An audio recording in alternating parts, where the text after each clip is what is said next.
क्या हो जब आदमी को पता चले जिससे उसकी शादी हुई है वो लड़की नहीं बल्कि एक किन्नर है। दरअसल इस लड़की का नाम साबरी होता है, जिसको हरिंदर नाम का आदमी जबरन शादी करने को बोलता है क्योंकि वो पैसे लेकर दुल्हन बेचता है। यहाँ भोला नाम का आदमी अपने ताऊ के साथ दुल्हन लेने आता है। हरिंदर बहुत सुअर होता है, वो एक किन्नर को लड़की बताकर 1 लाख में बेचने की बात करता है। भोला को साबरी पसंद आ जाती है, इसलिए वो उसकी पहचान के कागज मांगता है। हरिंदर कागज देने के 20,000 और मांगता है, लेकिन भोला का ताऊ उसको मना करता है कि हमको कौन सा लड़की को सरकारी नौकरी कराना है, क्योंकि भोला ने सारी जमा पूंजी दुल्हन को खरीदने में लगा दी थी। अब उस किन्नर की भोला से शादी हो जाती है और वो उसको अपने गांव लाने लगता है। दरअसल इस गांव में लड़की होती ही नहीं है, इसलिए लड़कों को शादी करने के लिए दुल्हन खरीदना पड़ता है। अब भोला साबरी को गांव ले आता है। जो आदमी दुल्हन खरीद कर गांव में लाता है उसकी गांव में बहुत इज्जत बनती है। अब ये दोनों बहू को घर ले आते हैं। रात के टाइम भोला का ताऊ गाँव वालों को शादी की दावत देता है। दुल्हन की मुँह दिखाई पे साबरी सबको पसंद आती है। अब भोले का अंदर जाने का समय आ गया था। अब वो साबरी के पास आ जाता है, लेकिन अभी तक उसको साबरी की सच्चाई पता नहीं चली थी। वो उसको बताना चाहती थी, लेकिन भोला उसकी बात नहीं सुनता। जब पहली रात को भोला को पता चलता है तो वो अपने ताऊ को बताता है, तो उसका ताऊ किन्नर को मारने लगता है। भोला ताऊ को रोकता है कि शोर होने से गांव वाले इकट्ठा हो जाएंगे। वो लड़की बताती है कि हरिंद्र ने पैसों के लालच में मेरी शादी कराई है, लेकिन उसका ताऊ किन्नर की बात नहीं सुनता। अब भोला बहुत रोता है कि दुल्हन खरीदने के चक्कर में गए जमीन का टुकड़ा भी बिक गया और औरत भी नहीं मिली, उनकी सारी जमा पूंजी चली गई थी। अब उसका ताऊ उस हरिंदर को पकड़ने को बोलता है जिसने ये किन्नर इनको बेची थी, लेकिन सबरी बोलती है कि हरिंदर एक गुंडा है, तुमको अपने पैसे चाहिए तो पुलिस के पास जाओ। अब वे 2 थाने जा ही रहे थे कि गाँव का एक आदमी उनको बोलता है कि गाँव में लुगाई लाने से तुम्हारी इज्जत बन गई, नहीं तो गाँव में औरत देखने को भी नहीं मिलती। अब उसका ताऊ बोलता है गांव में अगर किन्नर की बात खुल गई तो लोग हमारे ऊपर हंसेंगे, इसलिए उसका ताऊ वापस चलने को बोलता है। लेकिन भोला को अपने 1 लाख का फिक्र था जो लुट चुके थे। उसके ताऊ को लगता है कि वो किन्नर तो अब तक भाग भी गया होगा और तुझे कोई किन्नर का पति नहीं बोलेगा। जब वे घर आते हैं तो किन्नर वही होती है और उनके लिए खाना बना रही होती है और उसके ताऊ को गर्मा गर्म खाना देती है। खाना लेकर सुअर के जैसे खाने लगता है। भोला भी उसके साथ ही खाने लगता है। अब भोला सबरी को भी कुछ खाने को बोलता है, इसलिए वो कुछ रोटी उठाकर वहीं खाने लगती है। उसको ताऊ पहले सोचता है और फिर उसको बोलता है कि औरत का पहला काम आदमी को खुश करना होता है, जो ये किन्नर तुझे नहीं कर सकती, लेकिन घर का काम तो संभाल सकती है। तेरी किन्नर से शादी हुई है, ये गाँव वालों को भी तो नहीं बता सकते। सबरी कमरे में बैठी ही थी कि भोला आ जाता है। भोला बोलता है मुझे लगा था तू भाग जाएगी, क्योंकि रात उसके ताऊ ने उसको बचाया था। यहाँ सबरी कुएं से पानी भर रही थी कि गाँव की चाची आ जाती है, लेकिन सबरी बहाना बनाकर वहाँ से निकल जाती है। यहाँ वो ताऊ के पैर दबा ही रही थी कि ताऊ बोलता है कि तू किन्नर है, ये बात किसी को पता नहीं चलनी चाहिए। अब वो भोला के पास आ जाती है। भोला को सबरी देखने में बहुत अच्छी लगती थी, लेकिन किन्नर होने की वजह से वो अपने अरमान दबा लेता था। भोला की नफरत किन्नर के लिए अब कम हो गई थी। वो उससे हंसकर बात करने लगा था। सबरी बताती है कि हरिंद्र मुझको हर रोज बहुत मारता था और पैसों के लालच में मुझको लड़की बताकर तुम लोगों को बेच दिया। भोला किन्नर के साथ ही क्रिकेट खेलना चाहता था क्योंकि वो उसको पसंद करने लगा था और उसकी शादी भी धोखे से उसके साथ हो गई थी। अगले दिन भोला गिरने का बहाना करता है, जिससे ताऊ तभी उसके पास आता है। भोला बोलता है कि मेरा तो हाथ टूट गया है, अब मुझसे सामान नहीं उठेगा, लेकिन ताऊ बोलता है ऐसी छोटी मोटी चोट से डरा नहीं करते, तेरी उम्र में तो मैं 4 गठड़ी उठा लेता था। इसलिए भोला उसको ही गठड़ी उठाने को बोलता है। ये सुनते ही ताऊ की फट जाती है, इसलिए ताऊ इस किन्नर को ही साथ ले जाने को बोलता है और वार्निंग देता है कि किसी को पता नहीं चलना चाहिए कि तेरी शादी एक किन्नर से हुई है। अब भोला किन्नर को लेकर मेले में आ जाता है और उसकी दुकान लगाने में मदद करती है और उसका सामान बेचने में हेल्प करने लगती है, क्योंकि वो थोड़ी बहुत इंग्लिश भी बोल लेती थी। और देखते ही देखते उनका सारा सामान बिक जाता है। अब वे दोनों काम खत्म करके घर आने लगते हैं और आते टाइम साथ में बहुत मस्ती करते हैं। भोला भूल गया था कि वो एक लड़की नहीं बल्कि एक किन्नर है। सबरी को भी भोला पसंद आ गया था। वे दोनों एक दूसरे के करीब आने लगे थे और साथ में बहुत खुश भी थे। अब रात हो जाती है और वे दोनों घर आ जाते हैं। ताऊ के पूछने पर भोला बताता है कि आज सारा माल बिक गया। ताऊ जब इतने पैसे देखता है तो वो खुश हो जाता है और बदले में भोला को 100 रुपए देता है।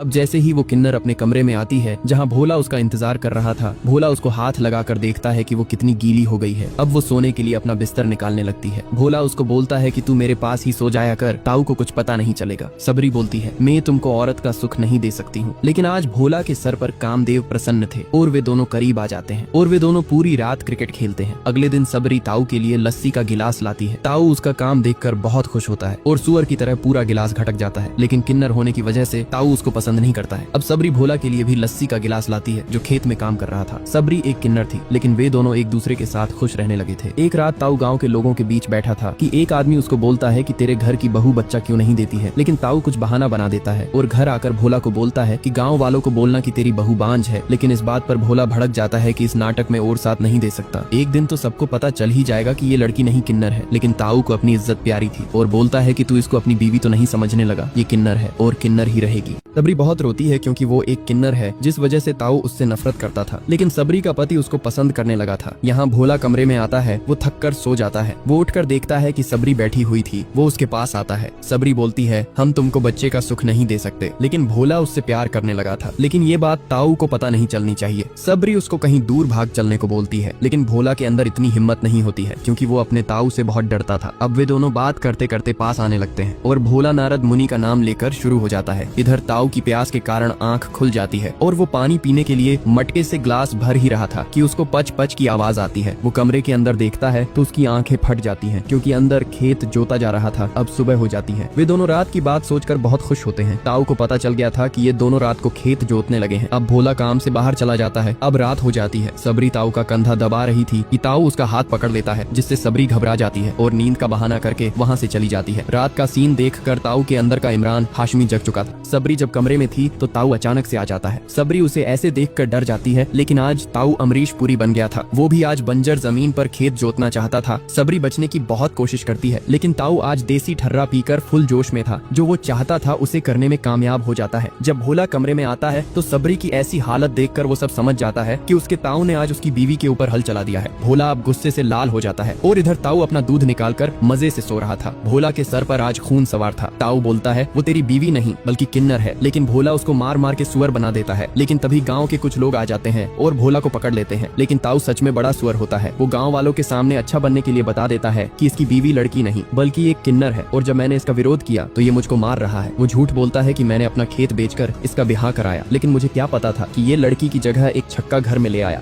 क्योंकि ताऊ ने अब सबको बता दिया था कि भोला की बीवी कोई लड़की नहीं बल्कि एक किन्नर है। ताऊ बताता है, इस आदमी ने मुझको अंधेरे में रखा और एक किन्नर को लुगाई बनाकर घर ले आया। मुझे क्या पता था, ऊपर से तो लड़की ही लगती थी, लेकिन रात को खेत तो यही जोत रहा था। ये बात सुनकर भोला को बहुत गुस्सा आता है क्योंकि वो अब सबरी से प्यार करता था और ताऊ की ऐसी बातें उसको तीर जैसी लग रही थी। ताऊ आगे बोलता है, ये किन्नर के प्यार में बावला हो गया है। जब मैंने रात को देखा कि ये किन्नर के साथ हल चला रहा है और मैंने इसको मना किया तो ये मुझको भी पीटने लगा। अब गाँव के लोग भी उसको ही गलत समझ रहे थे। ताऊ आगे बोलता है, उस किन्नर को यही पकड़ के लाओ और खुद चेक कर लो वो ऊपर से लड़की और अंदर से क्या है। अब गांव की चाची भी भोला को ताना मारती है, छोरी ना मिली तो किन्नर को भी नहीं छोड़ा। अब गांव के लोग बोलने लगते हैं कि ये गंदा काम हमारे गांव में नहीं चलेगा। गांव से निकलने को बोलने लगते हैं। ताऊ कहता है, अभी पंचायत बुलाओ और इस दरिंदे को गांव से बाहर निकालो। पूरा गांव एक तरफ हो जाता है। भोला अकेला पड़ जाता है। जब सबरी उसकी ऐसी हालत देखती है तो वो भी टूट जाती है। अब अगले दिन गाँव में पंचायत लगाई जाती है। यहाँ गाँव के लोग उसका मजाक बनाते हैं कि अगर इतनी ही भूख लगी थी तो हमको बता देता, 300 रुपए में छोरी दिलवा देते। अब गाँव में पंचायत लगाई जाती है और भोला से पूछा जाता है कि सच सच बता, क्या तेरी बीवी एक किन्नर है? लेकिन भोला के पास कोई जवाब नहीं होता है तो सरपंच बोलता है, या तो तू बता दे, नहीं तो गांव की औरतें खुद चेक कर लेंगी। तभी भोला बता देता है कि वो औरत नहीं है बल्कि एक किन्नर है। फिर भी मेरे ताऊ ने उसके साथ पलंग तोड़ना चाहा, लेकिन ताऊ ऐसी एक्टिंग करके दिखाता है कि मैंने तो आज तक इस किन्नर का चेहरा भी नहीं देखा और पूरा गाँव ताऊ का ही साथ देता है। ताऊ कहता है, इस किन्नर को देखकर कोई भी धोखा खा जाएगा कि ये किन्नर नहीं बल्कि एक लड़की है। भोला अपने ताऊ के सामने हाथ जोड़ता है कि उसकी ओर बेइज्जती मत कर, लेकिन ताऊ बहुत सुअर था, वो उसकी एक नहीं सुनता। भोला बताता भी है कि मैंने ये सब ताऊ के कहने पर ही आप लोगों से छिपाया था, लेकिन ताऊ साफ मुकर जाता है कि मैं तो आज तक इसे लड़की ही समझ रहा था। वो तो रात को मैंने देख लिया कि ये बंजर जमीन पर नलका चला रहा है। लेकिन सबरी भोला को बचाने के लिए झूठ बोलती है कि मैंने ही भोला को ये सब छिपाने के लिए कहा था और सारी गलती मेरी ही है। इसलिए सरपंच फैसला सुनाता है कि किन्नर को हमेशा के लिए जाना होगा और भोला को अपने ताऊ से माफी मांगनी पड़ेगी और भोला को ना चाहते हुए भी उसके पैरों में गिरना पड़ता है और सबरी सब कुछ छोड़कर